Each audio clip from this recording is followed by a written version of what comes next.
जबकि वज़ीर आज़म शहबाज शरीफ ने दो टोक पैगाम दिया है कि गजा के बच्चों का खून सिर्फ इसराइली फौज के हाथों पर नहीं, उन पर भी है जो खामोश तमाशाई हैं। अक़वाम मुत्तहिदा की जनरल असम्बली से खिताब में मुज़म्मतों से आगे बढ़कर गजा में इसराइली जारहियत रुकवाने का मुतालिबा कर दिया, बावर करवा दिया कि ये तनाज़ा नहीं बल्कि नस्ल कुशी का मुनज़्ज़म मंसूबा है।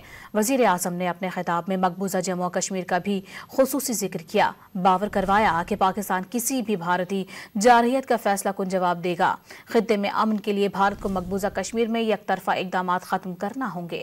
अक़वाम मुत्तहिदा की जनरल असम्बली से खिताब में मुज़म्मतों से आगे बढ़कर गजा में इसराइली जारहियत रुकवाने का मुतालिबा कर दिया, बावर करवा दिया कि ये तनाज़ा नहीं बल्कि नस्ल कुशी का मुनज़्ज़म मंसूबा है। वज़ीर आज़म ने अपने खिताब में मकबूजा जम्मू और कश्मीर का भी खुसूसी जिक्र किया, बावर करवाया कि पाकिस्तान किसी भी भारतीय जारहियत का फैसला कुन जवाब देगा। खित्ते में अमन के लिए भारत को मकबूजा कश्मीर में यकतरफा इकदाम खत्म करना होंगे।